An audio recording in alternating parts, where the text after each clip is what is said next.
Halo semuanya, kembali lagi di channel yang receh ini. Kali ini Recengers kembali lagi akan mengungkapkan mengenai legenda-legenda dan sejarah yang ada di bumi ini.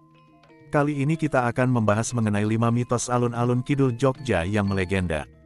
Nah, tanpa berlama-lama lagi langsung saja kita ke pembahasannya Sobat Receh. Saat berwisata ke Yogyakarta, alun-alun Kidul memang tujuan yang menyenangkan. Di pagi hari kawasan ini merupakan tempat untuk olahraga. Beranjak sore hari, pedagang ronde, bakso, roti bakar mulai menggelar lapaknya. Mulai petang, alun-alun Kidul biasanya mulai dipadati wisatawan dan warga Jogja yang ingin menikmati odong-odong atau disebut dengan mobil genjot yang dipasang aneka lampu warna-warni. Tak hanya permainan yang terdapat di alun-alun, keberadaan pohon beringin kembar yang berada di tengah menjadi perhatian. Pohon yang sudah berumur ratusan tahun ini ternyata memiliki mitos yang dipercaya warga, mulai dari permainan masangin yang bisa mengabulkan keinginan hingga dipercaya sebagai gerbang menuju Laut Selatan. Sejumlah mitos tersebut masih ada dan dihormati sebagai bagian dari tradisi. Buat kamu yang belum tahu, berikut beberapa mitos yang melekat pada beringin kembar alun-alun Kidul Jogja. 1. Awal mula masangin mulai dikenal.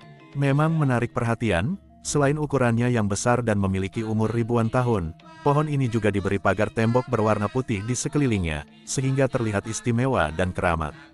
Masyarakat percaya tempat ini pada zaman dulu menjadi lokasi latihan tentara keraton. Mereka berlatih melewati pohon beringin tersebut, untuk mengasah kemampuan dan daya konsentrasi. Hal ini juga menjadi salah satu cikal bakal dikenalnya mitos masangin. 2. Masangin makin populer di kalangan warga dan wisatawan. Masangin berasal dari kata masuk dua beringin. Masangin adalah kegiatan melewati pohon beringin kembar yang ada di alun-alun Kidul Yogyakarta dengan mata tertutup.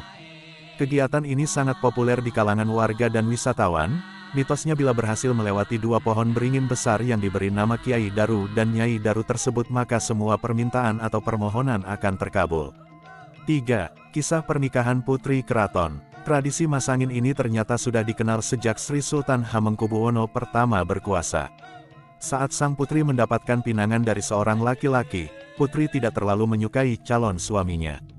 Akhirnya dia mengajukan satu tantangan bagi, yaitu untuk berjalan dengan mata tertutup melewati pohon beringin kembar hingga sampai ke pendopo keraton. Sayangnya orang tersebut gagal dan Sultan berkata bahwa siapapun yang bisa melewati tantangan tersebut haruslah memiliki hati yang bersih dan tulus. Seperti itulah asal-usul mitos masangin yang hingga kini dipercaya masyarakat. 4. Dipercaya mendatangkan berkah. Di lingkungan keraton tradisi masangin memang dipercaya sebagai ajang untuk mendapatkan berkah, namun ada hal yang harus dilakukan sebelum melakukan masangin.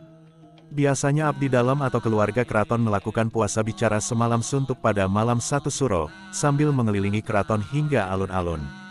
Siapapun yang berhasil melakukan puasa dan masangin ini mitosnya akan mendapatkan berkah atau keinginannya terwujud. Tak heran bila banyak beredar tentang tuah dua pohon beringin tersebut yang konon bisa membuat seseorang yang memiliki niat jahat dalam hatinya kehilangan kesaktian atau kemampuan saat melewati pohon tersebut. 5. Dipercaya sebagai gerbang Ratu Laut Selatan.